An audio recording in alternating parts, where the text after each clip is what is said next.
5월 27일 아침 저희들에게 주시는 하나님 말씀은 출애굽기 4장 18절부터 31절까지 말씀입니다. 말씀을 함께 봉독하겠습니다. 모세가 그의 장인 이드로에게 돌아가서 그에게 이르되 내가 애굽에 있는 내 형제들에게로 돌아가서 그들이 아직 살아 있는지 알아보려 하오니 나로 가게 하소서. 이드로가 모세에게 평안히 가라 하니라. 여호와께서 미디안에서 모세에게 이르시되 애굽으로 돌아가라. 내 목숨을 노리던 자가 다 죽었느니라. 모세가 그의 아내와 아들들을 나귀에 태우고 애굽으로 돌아가는데 모세가 하나님의 지팡이를 손에 잡았더라. 여호와께서 모세에게 이르시되 네가 애굽으로 돌아가거든 내가 내 손에 준 이적을 바로 앞에서 다 행하라. 그러나 내가 그의 마음을 완악하게 한즉 그가 백성을 보내주지 아니하리니 너는 바로에게 이르기를 여호와의 말씀에 이스라엘은 내 아들 내 장자라. 내가 내게 이르기를 내 아들을 보내어 주어 나를 섬기게 하라 하여도 네가 보내주기를 거절하니 내가 내 아들 내 장자를 죽이리라 하셨다 하라 하시니라. 모세가 길을 가다가 숙소에 있을 때에 여호와께서 그를 만나사 그를 죽이려 하신지라. 십보라가 돌칼을 가져다가 그의 아들의 포피를 베어 그의 발에 갖다 대며 이르되 당신은 참으로 내게 피난편이로다 하니 여호와께서 그를 놓아 주시니라. 그때 십보라가 피난편이라 함은 할례 때문이었더라. 여호와께서 아론에게 이르시되 광야에 가서 모세를 맞으라 하시매 그가 가서 하나님의 산에서 모세를 만나 그에게 입맞추니 모세가 여호와께서 자기에게 분부하여 보내신 모든 말씀과 여호와께서 자기에게 명령하신 모든 이적을 아론에게 알리니라. 모세와 아론이 가서 이스라엘 자손의 모든 장로를 모으고 아론이 여호와께서 모세에게 이르신 모든 말씀을 전하고 그 백성 앞에서 이적을 행하니 백성이 믿으며 여호와께서 이스라엘 자손을 찾으시고 그들의 고난을 살피셨다 함을 듣고 머리 숙여 경배하였더라. 아멘. 정체성이 흔들리지 않아야 하나님의 사람으로 살 수 있다라는 제목으로 말씀 전합니다. 하나님의 사람들이 이 시대를 위해서 기도해야 될 여러 가지 제목 중에 중요한 기도 제목이 한 가지 있습니다. 그것은 바로 이 성 정체성에 대한 부분입니다. 오늘날 이 차별금지법이라고 하는 이름으로 포장되어서 지금도 많은 곳에서 이 법을 제정하기 위한 움직임들이 굉장히 활발하게 움직여지고 있습니다. 여러분, 우리의 다음 세대들이 내가 남자인지 내가 여자인지 이 성 정체성이 헷갈려하며 살아가게 된다면 이 사회를 이루는 가장 기본 단위라 할 수 있는 가정이 무너지는 것은 물론이고 우리 사회의 상당 부분들이 무너지는 그런 아픔을 겪게 될 것입니다. 그런데 이 정체성이라고 하는 것은 성 정체성만 있는 것이 아니죠. 특별히 하나님의 사람들이 이 땅을 살아가면서 내가 하나님의 자녀라는 정체성, 하나님의 사람이라고 하는 이 정체성이 흔들리기 시작하면 그리스도인들의 삶의 상당 부분들이 무너지게 되는 것입니다. 그런 점에서 오늘 이 하나님의 말씀을 통해서 저희들은 하나님의 사람이라고 하는 이 정체성을 정확하게 분명하게 할 필요가 있는 것이죠. 믿음을 지키는 것 못지않게 중요한 것이 있다면 하나님의 사람이라고 하는 이 정체성을 분명히 지키며 살아가는 것 또한 굉장히 중요하다는 것입니다. 오늘 본문은 호렙산에서 부르심을 받은 모세가 하나님과의 긴 대화 끝에 드디어 하나님의 명령에 따라 애굽 땅에 있던 이스라엘 백성들과 바로 왕 앞에 나아가고자 하는 첫 걸음을 기록하고 있습니다. 처음에만 해도 어땠습니까? 하나님의 부르심에 즉각 순종하지 못한 모세였습니다. 그러나 하나님의 계속되는 격려와 분명한 하나님의 각본을 계속해서 보여주시면서 모세는 내가 감당해야 될 사명을 이제 찾게 된 것입니다. 그래서 모세가 가장 먼저 했던 것이 무엇입니까? 일단 집으로 돌아가서 그 집안의 가장 큰 어른이었던 장인에게 허락받는 일이었습니다. 다행히도 이드로는 모세가 애굽으로 가게 되는 것을 축복해 주는데요. 사실 장인 이드로의 입장에서는 모세가 하고자 하는 이 일이 무모하게 보여질 수 있습니다. 그렇기 때문에 모세가 애굽으로 돌아가는 것이 중요한 것이 아니라 미디안 땅에 여전히 남아서 사랑하는 가족들과 행복하게 단란하게 살아가는 것을 더 원했을 수도 있습니다. 하지만 이드로는 개인적인 감정과 우려의 마음으로 이 모든 일들을 받아들이지 않았습니다. 비록 하나님을 섬기는 사람은 아니었다 할지라도 이드로는 굉장히 지혜롭고 상대방을 존중해 주는 성품을 가진 사람이라는 것을 오늘 본문을 통해 알게 됩니다. 이렇게 모세는 아내와 두 아들을 데리고 애굽으로 향하게 됩니다.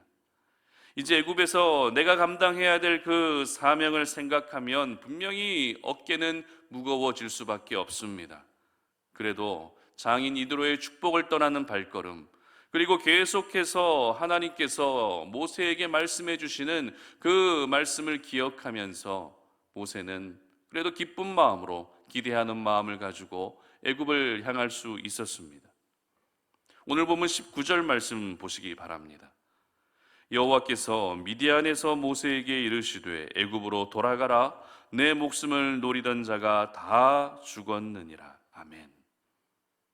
이처럼 하나님께서는 모세에게 거듭해서 내가 너와 함께 하겠다라고, 내가 너와 영원히 함께 하겠다라고, 너는 그러니 애굽으로 가야 한다라고 하나님은 끊임없이 말씀해 주고 계십니다. 그런데 이 모든 일이 순적하게 진행되고 있는 듯한 이 상황에서 오늘 본문은 애굽으로 향하는 모세에게 위기가 찾아온 것을 기록하고 있습니다. 본문 24절 말씀 보시기 바랍니다. 모세가 길을 가다가 숙소에 있을 때에 여호와께서 그를 만나사 그를 죽이려 하신지라. 아멘. 분명 조금 전까지만 해도 하나님이 모세에게 어떻게 말씀하셨죠? 너는 애굽으로 가라. 너를 알고 있던 모든 사람들이 다 죽었다. 이제 너는 애굽으로 가야 한다라고 분명히 말씀하신 하나님이십니다. 그런데 갑자기 하나님이 모세에게 나타나셔서 모세를 죽이려 하신다는 것입니다. 여러분 이해가 되십니까? 하나님의 마음이 갑자기 돌변하신 것입니까? 하나님이 모세를 통해 이스라엘 백성들을 구원하시겠다고 하시는 그 뜻을 돌이키신 것입니까? 그렇지 않습니다.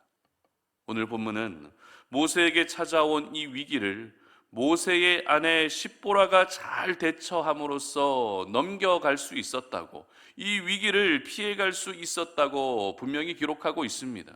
25절 보시기 바랍니다. 십보라가 돌칼을 가져다가 그의 아들의 포피를 베어 그의 발에 갖다 대며 이르되 당신은 참으로 내게 피난편이로다 하니. 아멘. 무슨 말입니까? 바로 모세의 아내 십보라가 아들의 포피를 뱀으로써, 다시 말해 할례를 행함으로써 이 위기를 넘어가게 되었다는 것입니다. 여기서 저희들은 할례의 의미를 살펴볼 필요가 있습니다. 할례는 하나님께서 선택하신 백성, 이스라엘 백성들만이 행하는 의식이었습니다. 그런데 이것은 단순한 의식 정도가 아니라 할례를 통해 하나님은 하나님의 백성과 이방인들을 구별하고자 하셨다는 것입니다. 그렇기 때문에 할례를 행한 이스라엘 백성들은 하나님의 언약 백성이 되는 것이었죠. 하나님의 언약 백성이라고 하는 이 정체성을 가지고 살아가도록 하기 위해 하나님은 백성들에게 할례를 행하라고 명령하셨던 것입니다. 그런데 십보라가 자신의 아들에게 할례를 행함으로써 위기를 넘어갈 수 있었다는 것은 지금 모세의 아들은 할례를 행하지 않은 상태였다는 것을 저희들은 짐작할 수 있습니다. 그래서 하나님은 아직까지도 자신의 아들에게 할례를 행하지 않은 이 모든 책임을 모세에게 지우시면서 모세를 오늘 죽이려 하셨던 것입니다. 그렇다면 여기서 저희들이 생각해 봐야 할 것은 하나님이 왜 그토록 할례라는 것을 중요하게 여기셨는가 하는 것입니다. 모세를 죽이시려고 하시면서까지도 왜 갑자기 그렇게 하나님께서 조금 전만 해도 모세를 위로하시고 격려하셨던 하나님이 이제는 모세를 향해 강한 모습을 보이고 계시느냐 하는 것입니다. 하나님에게 이 할례라고 하는 의식이 왜 그렇게 중요한 것이죠? 바로 하나님은 사명을 감당하기 위해 가고 있던 모세의 생명을 위협하시면서까지 너는 하나님의 백성이라고 하는 그 정체성, 너는 하나님의 언약 백성이라고 하는 그 정체성을 할례를 통해 분명히 하고자 하셨던 것입니다. 이를 통해 저희들이 알게 되는 것은 사명을 감당하는 것도 우리의 정체성이 먼저 건강해야만 감당할 수 있다는 사실을 여러분 모두 기억할 수 있기를 바랍니다. 사명이 무엇입니까? 사명은 내 힘으로 감당하는 것이 아닙니다. 나의 경험과 내 스펙과 나의 인맥을 통해서 감당하는 것이 사명이 아니라는 것이죠. 사명은 하나님의 일을 감당하는 것이기 때문에 내가 하나님의 백성이라고 하는 이 정체성이 먼저 분명해질 때 하나님께서 나를 통해 일하여 주시는 것입니다. 그런데 이것은 사명만이 해당되는 것이 아니죠. 우리가 그리스도인으로 이 땅을 살아갈 때에도 나는 예수 믿는 사람이라고 하는 이 정체성, 하나님의 사람이라고 하는 이 정체성이 흔들리지 않아야만 그리스도인의 삶을 살 수 있는 것입니다. 그런데 이것을 사탄도 너무나 잘 알고 있다는 것입니다. 그래서 오늘도 저희들을 공격할 때 너는 하나님의 자녀가 아니라고, 너희들은 죄의 자녀라고 그렇게 공격하는 것입니다.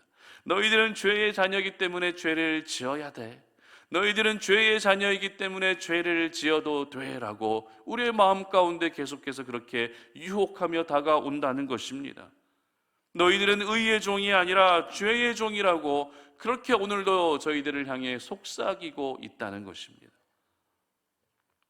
저희들은 세상을 살아가면서 믿음이 흔들리지 않아야지 하면서도 이 믿음이 흔들리는 순간이 얼마나 많이 있습니까? 죄에 넘어지지 말아야지 하면서도 죄에 넘어지는 순간이 참 많이 있는 것 같습니다. 왜 그렇게 우리는 자꾸 죄에 넘어지고 왜 그렇게 우리의 믿음이 계속해서 흔들리게 되는 것일까요? 그 이유는 내가 하나님의 사람이라고 하는 그 정체성이 약해지기 때문에 그렇습니다. 그리고 그 정체성이 결국 흔들리기 때문에 계속해서 죄에 무너지게 되고 믿음이 흔들리게 되는 것입니다. 그러므로 우리 성도님들이 오늘 하루를 내가 살아갈 때에 내가 하나님의 사람으로 살기를 원하신다면, 내가 진정한 그리스도인으로 살기를 원하신다면 그 정체성부터 분명하게 할 수 있어야 되는 것입니다. 지금 당장 헌신할 수 있고 지금 당장 내가 사명을 감당할 수 있을 것 같아도 정체성이 세워지지 않았다면 절대 감당할 수 없습니다. 그래서 하나님도 역시 사명을 감당하기 위해 떠나고 있었던 모세의 발걸음을 멈추어 세우시고 생명을 위협하시면서까지 그 정체성을 분명하게 해주셨던 것입니다. 여러분은 누가 뭐라 해도 하나님의 사람들이십니다. 누가 여러분을 향해서 다른 말을 한다 해도 여러분들은 진정한 언약 백성이라는 사실을 기억하시기 바랍니다. 여러분의 가정에서도 하나님의 사람이시고 일터에서도 여러분은 하나님의 백성이십니다. 그러므로 이 땅을 살아가고 또 오늘을 살아갈 때에 하나님의 백성이라고 하는 그 정체성이 결코 흔들리지 않으시기를 바랍니다. 정체성이 세워질 때 하나님이 나를 통해 일해 주시는 것입니다. 내 정체성이 바르게 세워질 때 하나님의 도구로 내가 쓰임받을 수 있다는 사실을 여러분 모두 기억하시기를 바랍니다. 내가 어떤 일을 하는 것이 중요한 것이 아닙니다. 내가 어떤 자리로 나아가는 것이 중요한 것이 아니라 그 정체성을 먼저 분명히 하고 어떤 일이든지 감당할 수 있어야 되는 것이죠. 나의 정체성이 먼저 세워진 후에 어떤 자리로 나아갈 수 있어야 하는 것입니다.